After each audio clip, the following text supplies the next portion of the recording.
7:21 is the time. The Breakfast Show with Ian Sky on BBC Radio Derby.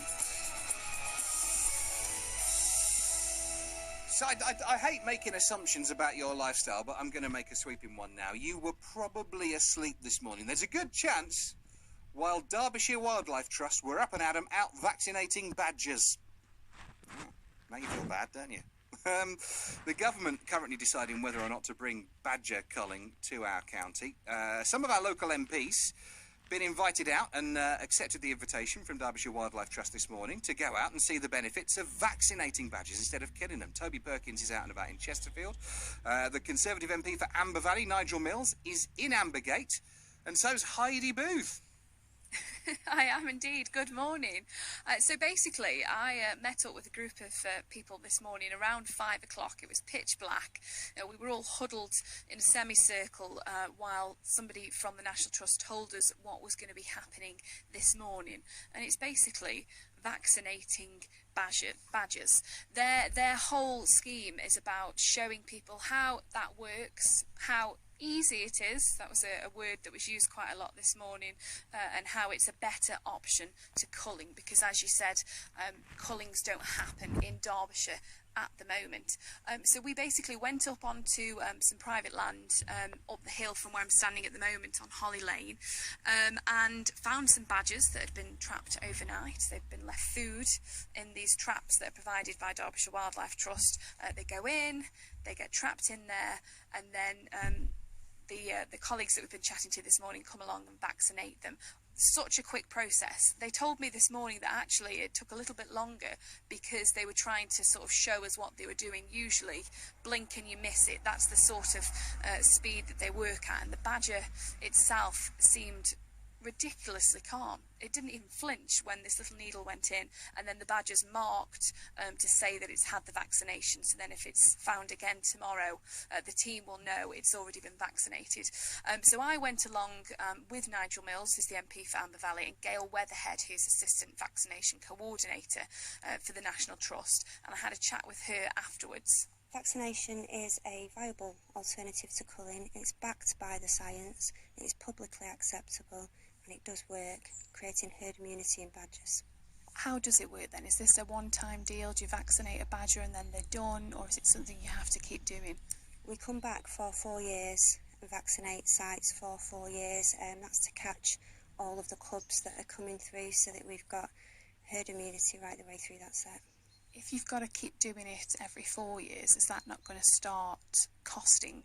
We do it for 4 years and then we can stop at that site, or we can continue if the landowner wants us to continue, but that sort of manages and covers for movement of badgers between sets. Is there any way of finding out if it's worked, if that makes sense? Can you test?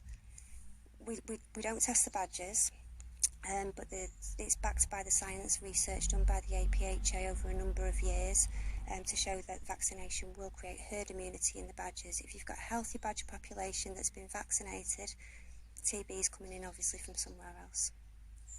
What other sources are there of TB? Is it always the badgers? If your livestock gets TB, is the badger to blame? The badger always unfortunately gets the blame, and I think it's really unfortunate. There are a number of routes that TB can come into farms. Cattle to cattle and cattle movements are the biggest issues that we know. Unfortunately, with all the focus on the badgers, we sort of minimise the potential impact from those areas, and they're not discussed and looked at. What are your hopes then? Because it's not been decided yet whether or not culling will come to Derbyshire. What do you want to see happen? I'd like to see vaccination rolled out across Derbyshire. I'd like to see it be used as a county for research purposes of the effects of vaccination, of a large-scale field trial of vaccination. And I would like to see vaccination continue, creating a healthy and stable population of badgers with herd immunity against TB, and I think that's definitely the way forward. So after the vaccination, I caught up with Nigel Mills to find out what he thought of it all. Well, I've always said that I want to see a solution that works, and I don't want to see animals killed unnecessarily. So if vaccination works, then that is a far better option for me culling, so I was keen to come out and see how vaccination happened and find out whether it was really an effective solution to tackling what is a horrible problem for farmers. I mean, I've seen farmers get incredibly upset if they get TB in their herds, and it's a real financial problem and a real emotional problem for them to lose their herd in that situation. So it is a problem we need to fix, but vaccination is a far better solution. What are your thoughts, having seen what we've seen this morning? Well, it looked a far more simple process than I imagined it would be. The badgers seemed quite calm and didn't even seem to notice being injected. So I think it's not a process that hurts the badger at all, and that's got to be a positive thing. I heard you mention when we all arrived in the dead of night this morning that it was something your constituents felt quite strongly about. Is that one of the main reasons you're here? Yeah, I mean, animal welfare issues are a huge concern to a lot of people, and there's obviously a campaign regarding whether the cull might be extended to Derbyshire, and people really don't want that to happen. So that's why I was keen to come and find out the real facts and see whether there was an alternative. I guess you can't blame me for asking why you're here when there's arguably more bigger